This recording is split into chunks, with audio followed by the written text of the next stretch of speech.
Ratu Balkis ini untuk itu hanya dengan melihat itu aja ya, kesusahan pemindahan singgasana, melihat kerajaan gitu. Jadi nggak ada peperangan Pak Ustadz ya? Betul. Jadi tidak melalui perang akhirnya. Hmm. Jadi itu tadi itu kelanjutannya. Setelah utusan yang membawa hadiah tadi balik lagi kepada istana Ratu Balkis, itu Ratu Balkis itu segera akan berangkat ke sana untuk menjadi Muslim. Sambil Hmm. melihat tentunya. Makanya dia bawa pasukan juga. Kalau ternyata di sana lebih kecil, ya dia akan perangi, akan Hmm. terjadi peperangan. Tapi ternyata sampai di sana kan ya nggak terjadi peperangan. Bahkan singgasananya itu kan diminta oleh Nabi Sulaiman, nanti besok ini ceritanya yang akan datang. Itu Nabi Sulaiman minta kepada jin Ifrit, kepada siapapun, bahwa sebelum si Ratu Balkis tiba. Karena kalau Ratu Balkis sudah tiba di kerajaan Nabi Sulaiman dan dia sudah menjadi Muslim, maka Nabi Sulaiman nggak boleh mengambil barang miliknya. Oh. Jadi Ratu Balkis lagi jalan, kan perlu waktu tuh dari apa namanya Hmm. Yaman ke Syam itu perlu waktu ke utara itu. Nah dari perjalanan itu singgah sananya udah diambil duluan. Jadi begitu kalau dia balik lagi ke belakang mungkin kok udah nggak ada singgah sananya, itu istilahnya begitu. Jadi diambil pada saat dia belum menjadi Muslim.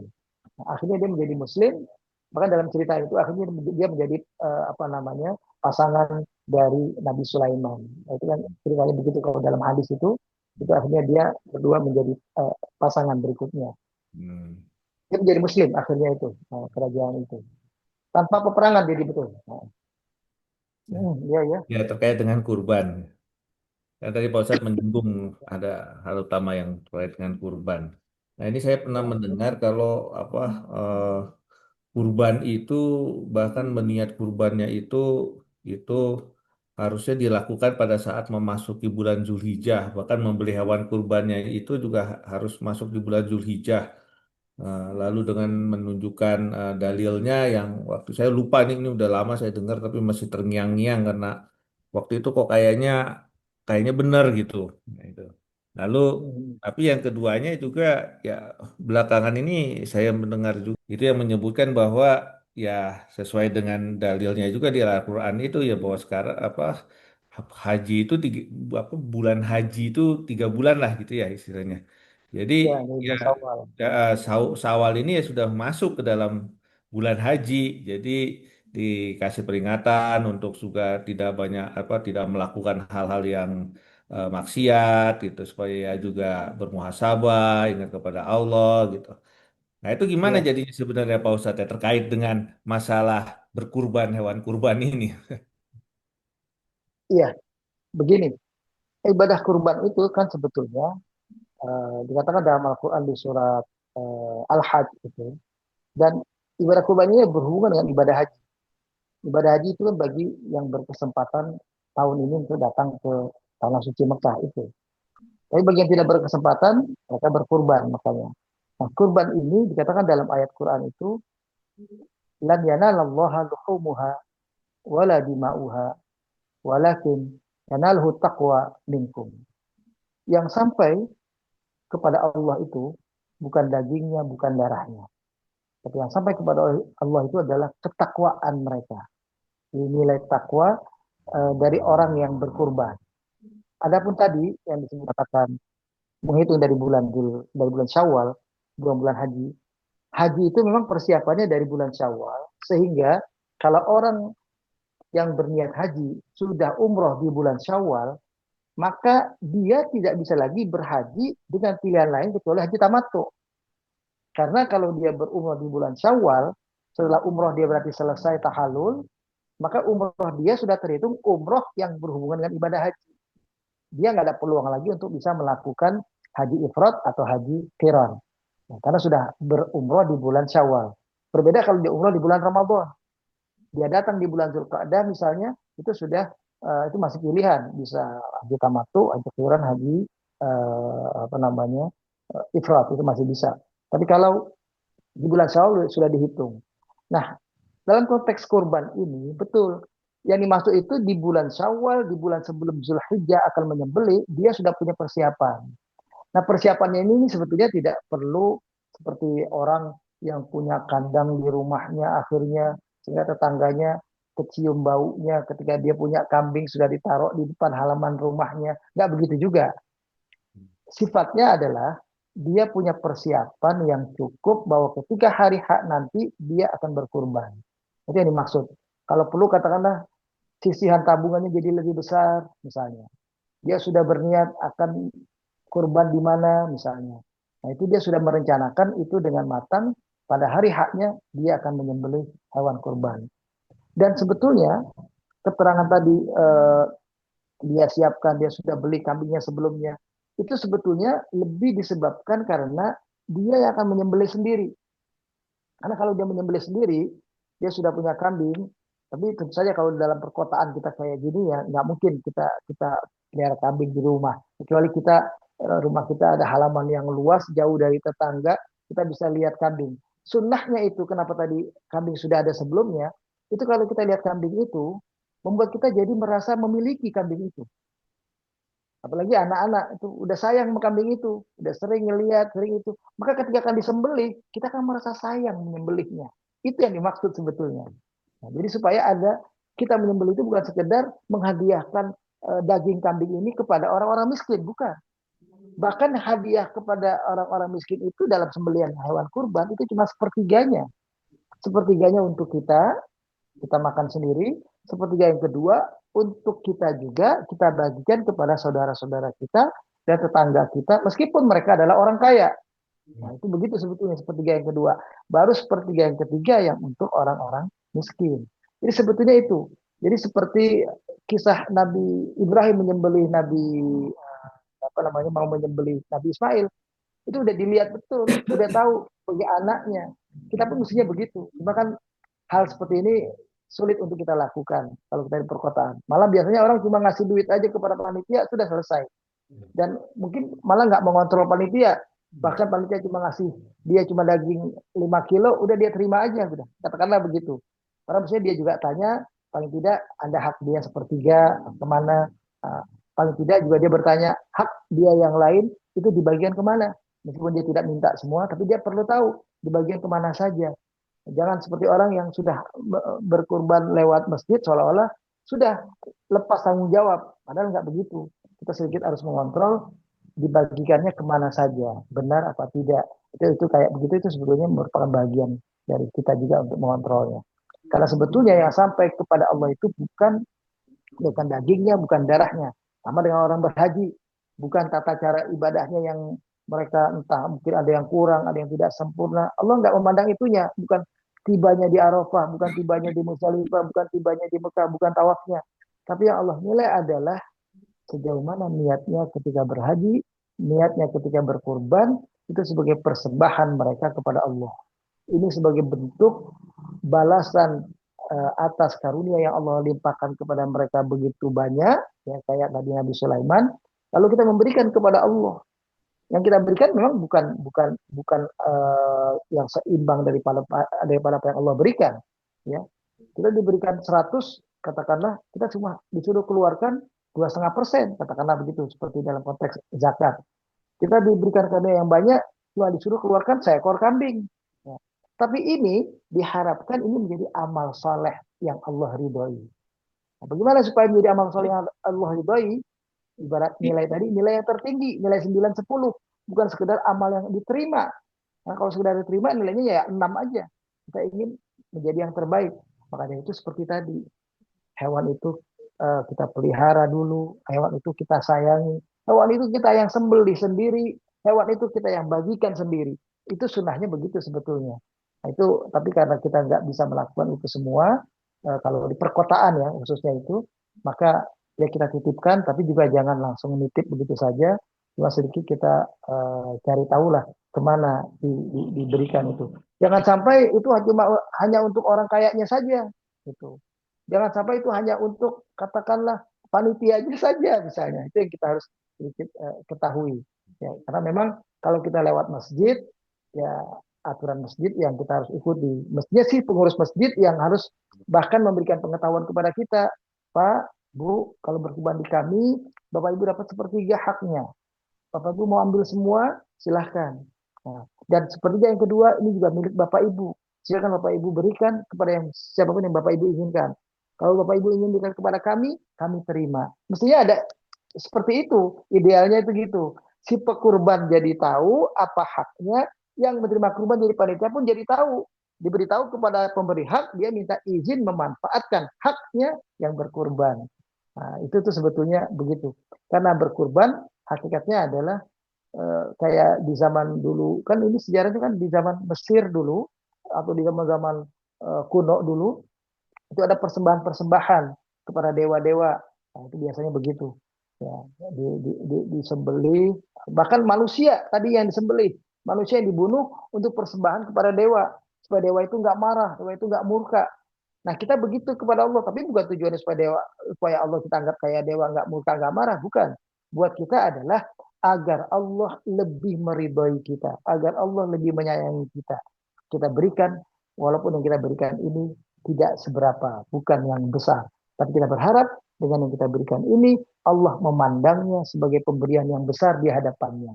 Kayak kita, ya, sikap syukur itu kan memandang adalah karunia Allah yang sedikit kita pandang besar. Itulah orang yang bersyukur. Bukan udah dikasih banyak tapi memandang sedikit. Itu orang yang nggak bersyukur. Orang yang bersyukur adalah orang yang selalu menganggap pemberian yang kecil dianggap besar, pemberian yang sedikit dianggap banyak. Itu orang yang bersyukur. Nah, Allah begitu kepada kita, makanya disebut Allah itu syakuro.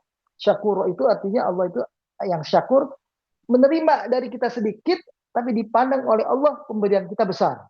Karena Allah nilai bukan pemberiannya, tapi niatnya memberikan. Orang itu sampai menabung, sampai bekerja keras, berusaha menyisihkan, berusaha menyayangi binatang itu begitu. Ya, Jadi orang idealnya kita sembelih sendiri, itu yang sebetulnya yang terbaik. Jadi ya. banyak orang yang nggak bisa melakukan itu. Terkait dengan doa tadi, Pak, kan dikatakan ilham ya untuk bersyukur. Apakah itu juga bukan bentuknya salah satu rahmat Allah juga, Pak? Ilham itu. Saya melihat ilham itu sumber dari segala kasih sayang Allah gitu. Jadi tinggal bentuknya aja antara fadilah, karunia, rahmat apa yang kemudian ilham itu apakah rezeki saya selalu memahami sesuatu yang kita nikmati sudah kita nikmati jadi rezeki gitu kan kalau anak karunia kan anak itu rezeki atau karunia. Nggak begini, itu ilham itu Ya. terjemahannya Hmm. itu doa Nabi Sulaiman. Hmm. Kalimatnya begini, Robbi auzi'ni, ya Auzi'ni. Allah, ilhamkan untukku. Maksudnya karuniakan untukku. Karena sifatnya dari Allah kepada kita, pemberian yang kita tidak tahu apa bentuknya, kita kan nggak tahu Hmm. dulu bentuknya. Apakah bentuknya dikasih sehat, apakah bentuknya dikasih umur panjang, Hmm. apakah bentuknya dikasih kemudahan dalam beramal soleh, apakah bentuknya dalam bentuk kekuasaan, jabatan, kita jadi orang yang dihormati oleh orang lain di sekitar kita misalnya. Kita nggak tahu. Makanya Hmm. terjemahannya adalah ilhamkan. Ya Pak. Sebetulnya terjemahan yang betul adalah Rabbi auzi'ni, ya Allah berikan aku pemberian yang engkau pasti akan memberikan yang lebih banyak daripada apa yang aku berikan. Itu sebetulnya begitu. Jadi pasti pemberian Allah kepada kita lebih banyak dari pemberian kita kepada Allah. Nah, Hmm. ini dikatakan begini, masakannya begini, makanya ya kalimatnya. Auzi'ni an askuro nikmatakallati an amta alayya. Ya, ya. Karuniakanlah kepadaku nikmat, ya, engkau yang telah engkau karuniakan kepadaku. Nah, saya pun mengatakan karunia itu maksudnya adalah yang Allah kasih. Karunia itu pemberian. Hmm. Asalnya kata-kata karunia yang lebih tepat itu adalah Fadlun. fadlun. Fadlun ya. Nah, hada min fadli rabbi. Ini adalah karunia Allah, Tuhanku. Fadlun itu adalah karunia Allah atau bahasa lain pemberian Allah. Ya. Allah kasih kita. Allah kasih sesuatu kita itu namanya fadl. Ya. Kekayaan yang kita cari di dunia itu namanya fadl. Ya. Kelebihan yang Allah berikan. Jadi makanya disebut waktu kita keluar dari masjid, masuk masjid mintanya rahmat, Allahumma ftahli abwaaba rahmatika. Begitu keluar masjid, mintanya adalah Allahumma inni as'aluka min fadlika. Ya Ya. Allah, aku mohon kepada kau karuniamu. Nah, karunia ini, pemberian ini, ya, itu luas. Bisa artinya kekayaan, kerajaan, kekuasaan, kecantikan, ketampanan, kemakmuran, kesehatan, harta. Nah, itu begitu. Itu semuanya fadl. Makanya di surat Al-Jumu'ah, begitu kita selesai sholat, yang disuruh cari adalah fadl ini. Perhatikan baik-baik bunyi ayatnya. Fa'idha qudiyatis sholatu fantashiru fil ard. Apabila kalian telah selesai sholat, maka bertebaranlah kalian di muka bumi. Wabtaghu min fadlillah. Carilah karunia Allah. Nah, itu di situ mengandung rezeki. Kita lagi mau cari untung, lagi berbisnis. Kita lagi mau cari, katakanlah kalau bekerja jadi disiplin supaya dapat gajinya besar, ya mungkin dapat bonus dan lain-lain. Itu bunyinya adalah wabtaghu min fadlillah. Itu begitu. Jadi fadl itu adalah karunia Allah, pemberian Allah. Tapi jangan diidentikan dengan hanya kekayaan, dengan harta. Tapi bisa berarti itu adalah kesehatan juga termasuk. Karena kan belakangan kita juga sadari kesehatan adalah harta yang paling mahal itu sendiri. Nah, itu begitu. Kemudian kata-kata di sini ada wa an a'mala sholihan tardahu. Itu yang tadi saya terjemahkan, amal soleh bukan sekedar diterima. Nabi Sulaiman itu selalu minta kepada Allah yang tertinggi. Dia nggak mau sekedar lulus. 6 itu udah lulus. 7 juga lulus, tapi tinggi sedikit. Tapi Nabi Sulaiman selalu minta kepada Allah nilai yang tertinggi 9 dan 10. Jadi bukan amal yang engkau terima, bukan, tapi amal yang engkau ridhoi. Mintanya begitu kepada Allah. Yeah. Dan syukur itu sendiri artinya sebetulnya kita merasakan apa yang Allah karuniakan, walaupun sedikit, kita rasakannya, kita anggap itu Allah kasih kita banyak. Itu orang bersyukur. Ya. Makanya kalau ada orang memberikan kepada kita banyak, kita menganggapnya sedikit, itu orang nggak bersyukur. Maaf, ini suami istri ini kadang-kadang terjadi begini. Istri suka sama kita dapat dari suaminya selalu dikasih nafkah ini itu. Tapi begitu kalau lagi marah, itu suka bilang, apa sama ini nggak ngasih apa-apa kan gitu. Padahal udah dikasih banyak, menganggap sedikit. Itu nggak bersyukur. Udah dikasih sering, menganggap baru. Kayak sekolah baru sekarang doang kita ngasih dia. Padahal seumur hidup sejak kita menikah, semuanya kita berikan kepada mereka. Kita bekerja semuanya untuk membahagiakan mereka, kan gitu. Nah, yang nggak tahu bersyukur adalah menganggap pemberian banyak dianggap sedikit. Nah, sebaliknya orang bersyukur, pemberian yang sedikit dianggap banyak. Pemberian yang kecil dianggap besar. Nah, kalau yang nggak bersyukur, pemberian besar dianggap kecil. Nah, kita kepada Allah nggak begitu. Kita anggap ya apa yang Allah karuniakan kepada kita, kita anggap besar, sehingga nantinya Allah juga akan memberikan kepada kita balasan yang lebih besar. Nah, itu rahmat. Itu begitu. Terus Itu kira-kira.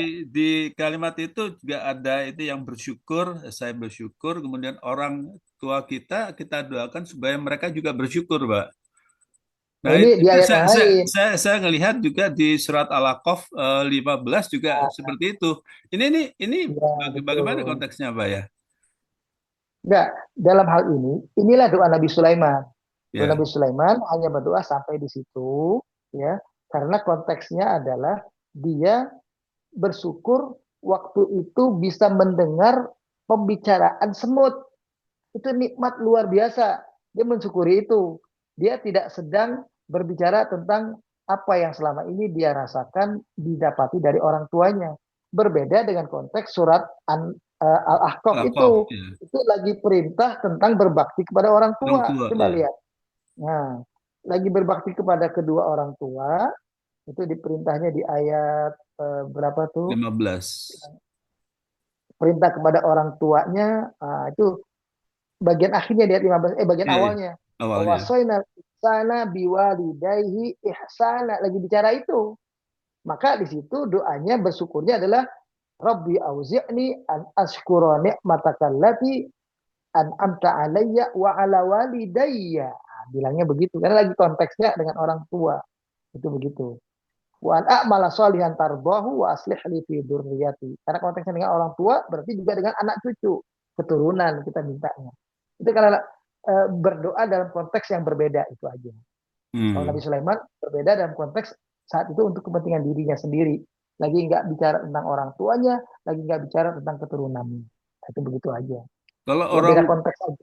orang tua kita sudah meninggal, bagaimana Pak? Doa ini kan nggak pas jadinya kan? Nah, kalau kaitannya dengan orang tua kita, kita baca doa yang surat Al-Ahqaf. Bukan Jangan yang doa ini. yang Nabi Sulaiman. Iya, jangan yang Nabi Sulaiman. Dibacanya yang surat Al-Ahqaf. Kalau kita berdoa untuk di situ ada orang tua kita, dan di situ ada kepentingan untuk anak cucu kita. Meskipun sudah Jadi doa meninggal yang itu Pak ya. Orang tua kan misalnya kayak kita ini kan sudah nggak ada, saya nggak ada misalnya. tidak. Begini, pengertian Allah kasih kebaikan kepada orang tua kita, kalau masih hidup kebaikan itu adalah dalam arti dia sehat, dia hidup damai, dia tentram, Hmm. dia hartanya berkecukupan, kebutuhannya terpenuhi. Itu dalam konteks masih hidup. Dalam konteks sudah wafat, maka pengertian Allah berikan kepada mereka, kepada kedua orang tua kita kebaikan itu adalah diselamatkan di alam barzah, jauhkan dari siksa kubur, dilapangkan tempatnya, dibuat nyaman tempat tinggalnya di alam barzah, tidur sampai nanti hari kiamat. Itu begitu konteksnya. Hmm. Jadi walaupun orang tua kita meninggal, doa ini berguna buat mereka. Ini berguna buat mereka saat hidup maupun saat sudah wafat. Itu begitu. Tetap kepada anak cucu Hmm. juga gitu, anak cucu kita yang ada saat ini, bahkan anak cucu yang belum lahir saat ini dan punya cucu belum kawin, belum punya anak kan gitu istilahnya. Hmm. Nanti cucunya punya kawin besar, punya anak, punya cucu lagi. Nah, keturunan itulah yang semuanya tetap dapat keberkahan seperti yang kita minta ini. Itu gitu. Oh, Mau ya, ya. wasih nih fi dzurriyyati. Jadi doanya untuk ke atas dan ke bawah. Makanya doa ini yang terbaik kalau untuk konteks doa, doanya dibaca yang surat Al-Ahqaf ayat 15 ini. Itu ada kata-kata arba'ina sana, ada kata-kata umur 40. Itu Iya. umur konsistensi biasanya. Orang kalau 40 lebih konsisten. Kalau di konteks Nabi Sulaiman kan nggak ada umur 40. Hmm. Doanya adalah doa dia pribadi. Itu sebabnya. Ya, Boleh ya. dibilang begitu. Terkait sama doa Nabi Sulaiman itu minta amalan yang diridhoi Allah. Berarti kan kita minta yang tertinggi. Betul. Terus terkait juga dengan kita minta di surganya Allah, di jannahnya Allah, berarti kita minta aja surga Firdaus ya Pak. Betul dan harusnya begitu. Jangan malu minta surga Firdaus. Jangan minta surga asal surga. Surga Firdaus. Itu doa yang terbaik. Betul, Bu. Kalau terhadap Allah, pokoknya jangan minta sedikit-sedikit. Ya Allah, beri aku hanya sekedar, pokoknya anakku lulus saja. Yang penting lulus. Jangan begitu kalau minta sama Allah. Lulus di tempat yang terbaik. Lulus di perguruan tinggi yang terbaik. Mintanya begitu. Nanti dapat yang mana ya sudah, nggak apa-apa. Tapi selalu meminta yang terbaik. Karena Allah maha kaya dan senang dimintai yang tinggi. Beda kalau saya minta sama ibu minta sama saya, sesama manusia.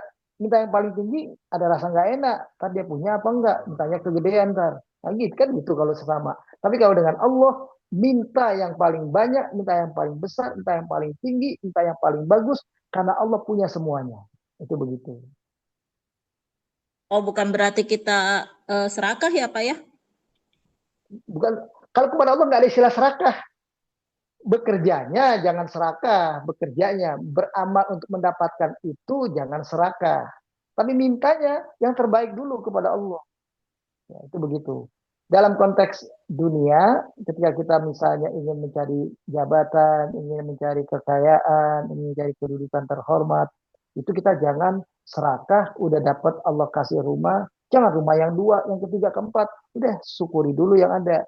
Itu begitu. Yang penting apa yang Allah karuniakan itu ternyata membuat kita bertambah taat kepada Allah, bertambah kuat ibadahnya kepada Allah. Apalah artinya kita tambah rumah 2, 3, 4, tapi besok kita lupa diri, malah nggak sholat, malah nggak ibadah, kan gitu. Itu gitu. Artinya yang minta kepada yang terbaik itu adalah apa yang Allah karuniakan kepada kita dalam bentuk karunia dunia itu betul-betul menjadi instrumen, alat atau kendaraan buat kita untuk mendapatkan kebahagiaan yang tadi Ibu bilang, surga Firdaus itu. Jadi semuanya dalam rangka menjadi alat untuk mendapatkan surga Firdaus. Itu begitu. Oh, iya Pak. Soalnya saya sering bercanda sama teman apa? Hmm. Cita-cita setinggi bintang di langit ya, kalau jatuh juga jatuhnya di awan, nggak langsung di bumi gitu. Ya boleh-boleh aja. Boleh, betul. Minta kepada Allah yang tertinggi, Ah, yang terbanyak, yang terbesar. Tidak apa-apa. Tapi jangan diucapkan pada orang banyak. Jangan bilang, Oh, saya minta pengen jadi orang paling kaya, saya minta pengen jadi orang paling hebat. Itu jadi menunjukkan kesombongan kita. Alhamdulillah sekarang Allah udah kasih, misalnya kita minta 100 nih misalnya Bu ya. Alhamdulillah Ya. Allah udah kasih saya 90 sekarang. Saya mau 100 kok. Nah, itu nggak perlu begitu. Mintanya boleh kepada Allah. Tapi kita dengan Allah saja yang tahu. Nggak boleh kita doa minta miskin, minta pas-pasan. Nah, minta ya Allah berikan aku sesuai kebutuhan. Itu nggak boleh. Minta kepada Allah di atas kebutuhan. Supaya kita bisa nanti menolong orang lain, bisa bersedekah, bisa berinfak, bisa menolong orang lemah, bisa menolong saudara kita. Itu disuruh minta yang sebanyak-banyaknya, Bu. Itu gitu. Kalau nitip doa sama orang haji kayak gitu, Pak, misalnya Hmm. saya nanti mau jadi menteri gitu. Titip doa ya, saya pengen jadi menteri misalnya seperti itu, Pak. Itu Ya ain boleh-boleh nggak? saja. Ini Hah, kalau di zaman Nabi dulu, kalau ada orang yang pergi haji, mereka cuma bilang begini, la tansana min du'aika ya akhi. Ketika engkau berangkat ibadah haji dan berdoa nanti di Arafah kah, di Mekah lagi tawaf, jangan lupakan kami di saat-saat engkau berdoa. Itu begitu aja bilangnya. Jadi pasti saudara kita akan mendoakan kita yang terbaik. Nggak mungkin ibu didoain supaya ibu miskin, supaya ibu susah, supaya ibu bangkrut. Nggak mungkin. Dia doakan ibu supaya sehat, supaya selamat, keluarganya sakinah, kemudian kau udah punya kedudukan-kedudukan yang terhormat, jabatan-jabatan yang amanah. Pasti akan doanya begitu. Tanpa ibu bilang, doain saya bisa jadi menteri ya. Nah, karena heeh. khawatir kalau disebutkan doa seperti itu, doain saya saja saya jadi menteri, saya khawatirnya nanti orang itu ketika betul-betul akhirnya jadi menteri, orang itu menganggap yang mendoakan ini Karena berarti doa luar saya. biasa karena doa dia. Kitanya yang berdoa pengen dapat balasan dari yang udah jadi menteri, si menteri pun dengan kita jadi memandang kita ini kayak malaikat ini orang, saya harus sama dia tunduk, harus sering-sering kasih hadiah kepada dia supaya saya nggak jadi apa namanya jatuh. Itu supaya itu maksud saya jangan sampai menitip doa yang eksplisit kepada seseorang karena membuat kita nanti lupa kepada yang memberikan. Padahal yang memberikan itu adalah tetap Allah, bukan orang itu. Paham maksud saya, Bu? Ya. Paham, Pak. Nah, doanya minta kebaikan aja kepada dia. Tolong berikan ke doa ke saya doa yang terbaik untuk saya. Itu aja bilang. Jadi doa yang terbaik ya. Nah, itu gitu. Ya, saya titip lah, Pak, ke Bapak. Sekalian. Iya, iya, Bu. Insya Allah. Insya Allah, Melani. Ya, insya Allah. Alhamdulillah. Terima kasih, Bapak. Ya, Jadi doa itu makasih. sebenarnya harus spesifik dan minta yang tertinggi gitu ya, Pak, ke Ya, Allah. betul. Oh, Kitanya ya, kalau kita ya, titip ya, sama ya, orang, nggak usah perlu detail begitu. Kita aja kepada Allah ya. boleh detail. Bahkan kita boleh nangis. Mintanya sungguh-sungguh itu. Tandanya nangis, tengah malam bangun, merengek. Nah, itu tandanya orang sungguh-sungguh minta. Nah, itu di situ nggak apa-apa ibu nyebut. Tolong saya jadi menteri ya Allah. Nggak apa-apa. Selama ibu Mm-mm. katakan, dengan saya Ke jadi Allah. menteri, saya akan jadi lebih amanah. Saya akan bisa lebih menggunakan ini untuk lebih taat kepada engkau ya Allah. Nah, itu begitu. Nggak apa-apa. Oh, Kalau kepada oh, Allah, ibu terang-terangan nggak apa-apa. Jangan kepada orang. Itu begitu. oh, siap. Pak, dikit lagi Pak. Doa ini Ya, Pak, doa Ashabul Kahfi Pak. Kan kondisinya mereka kan terancam ya Pak ya. Tapi doanya ya. Robbana atina miladunka rahmata wa hayyi lana min amrina rasyada gitu. Padahal Nah, padahal, itu. padahal sudah terancam mau terbunuh itu Pak. Walaupun tadi saya katakan, boleh kita minta kepada Allah yang spesifik. Kita minta, kita sebutkan. Itu jawaban saya maksudnya boleh. Tapi sebetulnya kalau kita seorang hamba kepada Allah, Hmm. minta nyebutin itu sebetulnya malu kita nyebut. Makanya kata Nabi, ya, afdalud doa, alhamdulillah. Sebaik-baik doa adalah ucapan alhamdulillah. Coba, alhamdulillah ada kata-kata minta nggak? Padahal intinya Ya. doa itu intinya meminta. Kalau zikir itu intinya menyebut Allah, nama Allah, kebesarannya, dan mengingat Allah. Itu inti dari zikir. Tapi kata Nabi, afdalud doa adalah alhamdulillah. Waktu haji, Nabi katakan begini, khairud doa, doa yaumi arafah. Sebaik-baik doa adalah doa di hari Arafah. Wa khairu maqultu ana wan nabiyuna min qabli. Sebaik-baik doa yang aku dan para nabi sebelum aku membacanya, ini perhatikan redaksinya doanya. Tidak ada kata-kata permintaan di sini. Doanya adalah yang terbaik di Arafah. La ilaha illallah wahdah. La syarikalah. Lahul mulku wa lahul hamdu. Wa huwa ala kulli syai'in qadir. Ada mengandung permintaan nggak di situ? Terus semuanya Nggak ada. puji-pujian. La ilaha illallah wahdah. La syarikalah. Lahul mulku wa lahul hamdu. Wa huwa ala kulli syai'in qadir. Nah disinilah rahasianya. Ibarat orang lain kalau minta jadi menteri, minta jadi raja, minta umur panjang, minta kaya, minta sehat, semuanya dia sebutkan, itu ibaratnya ada isi kamar yang isinya itu semua, dia minta isi kamar, dia minta isi kamar itu semua, minta kaya, minta indah semuanya. Tapi ada orang yang nggak minta kepada Allah isi kamar, dia mintanya kunci kamar. Kalau dia minta kunci kamar, berarti semua yang orang minta, dia dapat itu semua. Itu begitu. Jadi makanya zikir itu sebetulnya adalah doa terbaik. Bahkan ada hadis lagi yang mengatakan, afdalul kalam ba'dal Quran, sebaik-baik ucapan setelah Al-Quran adalah subhanallah walhamdulillah wala ilaha illallah wallahu akbar. Itu nggak mengandung permintaan juga. Baca subhanallah walhamdulillah wala ilaha illallah wallahu akbar. Jadi sebetulnya orang yang disibukkan dengan berzikir dalam arti yang sifatnya tadi unsurnya menyebut dan mengingat, bukan menyebut saja, tapi dia juga ingat kepada Allah. Maka itu sudah mengandung unsur permintaan secara tidak langsung. Karena dia udah muji Allah. Nah, di hatinya Allah tahu, kan Allah tahu hati kita. Ya, maka orang ini lagi butuh ini, Allah kasih itu. Orang ini lagi butuh ini, Allah kasih itu, biasanya begitu. Jadi banyak-banyaklah kita berzikir, memuji Allah, disitulah permintaan kita insya Allah akan dikabulkan.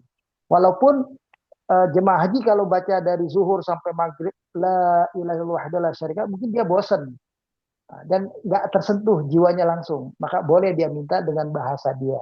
Ya Allah, berikan aku kemuliaan hidup dunia akhirat. Nah, makanya doa tadi Ashabul Kahfi mintanya, Rabbana atina min ladunka rahmah. Ya Allah, berikan kepada kami dari sisi Engkau rahmat. Wahayyi lana min amrina rasyada. Supaya dengan rahmat itu semua urusan kami yang sedang kami hadapi ini, termasuk lagi susah ini mau dibunuh, ya semuanya berjalan tenang damai di atas petunjukmu. Itu begitu maksudnya. Minta kepada Allah rahmat, maka kalau Allah kasih rahmat itu bisa menyelamatkan dia, bisa membuat dia berkah hidupnya, membuat dia kaya, membuat dia selamat, semuanya dapat. Makanya doa di situ begitu. Disitulah dia berdoa tapi tidak kepada inti permintaan. Inti permintaan cukup di hati. Cukup Allah tahu. Karena Allah maha mengetahui termasuk yang di dalam hati kita. Jadi sebetulnya kalau ada orang sibuk berzikir tidak meminta, bukan berarti Allah nggak akan kasih. Akan dikasih. Karena dia memuji Allah dengan itu. Kayak kata Nabi tadi, afdalud doa, alhamdulillah. Sebaik-baik doa adalah alhamdulillah. Baik. Yang penting berzikir, berdoa. Jangan sibuk baca zikir, jangan sibuk baca doa. Itu yang paling penting. Bedanya, ya, berzikir dengan baca zikir itu beda. Kalau baca zikir itu baca aja semua. Ya. Padahal zikir itu yang kita kuasai saja. Kalau berdoa adalah doa yang kita kuasai. Kalau baca doa, ada doa yang kita nggak ngerti, kita baca juga. Jadi Allahumma azillani tahta dhilli arsyika yauma la zilla illa zilluka. Kita nggak ngerti, kita baca juga. Seperti orang berkurban itu, baca ya nawaitu an udhiya, ya. Saya berniat mau berkurban. Bismi kata-kata disebutin namanya. Ya. Itu nggak perlu begitu, Allah Maha tahu. Yang Allah perintahkan berkurban ya waktu menyembelih cukup baca bismillah, sudah bismillah sembelih. Di hati kita untuk keluarga kita, untuk siapa lagi yang kita inginkan. Misalnya kita sembuh. Kayak Nabi juga menyembelih 2 kurban, 1 untuk beliau dan keluarganya, 1 untuk beliau dan umat beliau. Itu begitu kalau Nabi. 2 kurban. Jadi nggak perlu satu keluarga, misalnya ada suami istri, anaknya 2, 4 kambing berarti, nggak mesti gitu. Atau gantian, tahun ini nama suaminya, tahun depan nama istrinya, tahun depan lagi nama anaknya. Nah, itu gantian, nggak perlu begitu. Jadi satu keluarga 1. Lain hal kalau anaknya sudah dewasa, sudah berkeluarga sendiri, punya penghasilan sendiri, mau berkurban sendiri, nah, itu lain hal. Tapi kalau biaya kurbannya dari orang tuanya juga cukup satu, maka pahalanya udah dapat anak-anaknya dan istrinya semuanya. Itu begitu. Pernah baca Pak Ustadz ada hadis, jadi kan saya juga nggak tahu sahih apa apa status hadisnya itu. Jadi Hmm. eh, hadisnya itu sahabat bertanya pada Rasul, ya Rasul bagaimana jika doaku sepertiga adalah salawat untukmu? Lalu kata Rasul, itu baik untukmu. Lalu bagaimana dengan setengahnya? Maka itu lebih baik untukmu. Lalu bagaimana seluruh doaku adalah salawat? Maka Allah akan mengabulkan apa apa ya keinginanmu apa segala itu lupalah saya seperti itu gitu Pak Ustadz. Nah, Ya, korelasinya juga begini Pak Ustadz, kan kadang-kadang kan soal apa doa yang apa salah satu waktu doa diijabah itu kan antara azan dan iqomah gitu ya. Nah kadang kan ada betul. masjid yang lama, ada masjid yang pendek gitu. Daripada masjid pendek kita mau nyebutin apa ya udah saya pikir karena setelah baca itu saya pikir wah ya udah, salawat aja gitu, antara azan dan iqomah gitu. Itu gimana Pak Ustadz? Ya, itu betul. Tapi yang terbaik malah bukan selawat tadi, itu yang baca tahlil tadi itu. Eh, Contohnya begini ya, coba kita kalau baca Quran, kita ketemu ketika Nabi Ayub sakit, dia nggak minta sembuh. Dia berikan dalam surah Al-Anbiya ayat 83. Wa ayyuba idnada rabbahu anni masaniya durru wa anta arhamur rahimin. Nabi Ayub cuma mengatakan, ya Allah, begitu besar menimpa kepadaku cobaan ini. Tapi aku tahu engkau adalah zat yang paling pengasih di antara siapapun yang pengasih dan penyayang. Dia cuma menyebut itu, nggak bilang sembuhkan aku, kembalikan kekayaanku, nggak bilang itu. Bahkan kita tahu Nabi Yunus ketika dia di perut ikan paus di dalam tiga kegelapan, di perut ikan, di malam hari, di dalam lautan, kan tiga kegelapan namanya. Doanya bukan minta selamat, itu bukan. Doanya menyebut Allah, la ilaha illa anta subhanaka inni kuntu minaz zalimin. Surah Al-Anbiya, surah yang ke-21 ayat 87. Dia cuma bilang gitu, la ilaha illa anta subhanaka inni kuntu minaz zalimin. Ya. Kemudian Nabi Zakaria sampai usia 90 tahun baru punya anak. Itu enggak doa kepada Allah bilang Robbi habli minas salihin. Itu memang di satu kesempatan ada doa beliau diucapkan begitu. Tapi di dalam surat Al-Anbiya, surat yang ke-21 ayat 89, Nabi Zakaria doanya begini. Wa Zakaria idnada rabbahu rabbi la tadarni fardan wa anta khairul warithin. Ya Allah, jangan kau tinggalkan aku sendiri. Engkau adalah sebaik-baik pewaris. Jadi nggak minta anak, nggak minta itu langsung, cuma dikasih tahu alasannya. Kalau saya sendirian, nanti siapa yang mewarisi dakwah ini? Nah, itu juga boleh. Jadi tidak harus doa itu eksplisit. Tapi sekali lagi doa eksplisit buat kita yang berdoa untuk diri kita sendiri boleh. Karena itu kadang-kadang kita berzikir aja suka bosen. Baca salawat aja. Karena orang baca salawat saja, itu lama-kelamaan bosen juga. Jadi supaya jiwanya kayak terangkat, dia minta apa yang dia inginkan. Dia ucapkan apa yang dia inginkan. Nah, itu nggak apa-apa tambahan. Jadi kalau disibukkan dengan salawat, disibukkan dengan berzikir, disibukkan dengan baca tahlil, itu sudah Allah tahu kita lagi minta sesuatu. Kayak tadi, zikir sama doa jangan pernah diperdebatkan. Oh, kita harus berzikir saja. Oh, kita harus berdoa saja. Doa dan zikir sebetulnya semuanya sama, hanya bedanya memang kalau waktu dua-duanya dibaca, kita mau baca zikir dan doa, utamakan zikir dulu. Kayak kita baca surah Al-Fatihah, baca dulu alhamdulillahirabbil alamin, arrahmanir rahim, maliki yaumiddin. Baru ujungnya ihdinas siratal mustaqim. Nah, itu kalau mau digabungkan, zikir dulu dengan doa, maka zikir didahulukan. Tapi kalau kita ingin berdoa kepada Allah hanya dengan berzikir, maka zikir itu juga sudah cukup. Kita ingin berzikir kepada Allah hanya dengan doa, doa juga sudah cukup sebagai zikir. Jadi mana di antara keduanya yang saat itu kita sedang lebih nyaman membaca itu, bacalah itu. Apalagi tadi waktunya pendek, nah, udah baca itu aja, itu juga.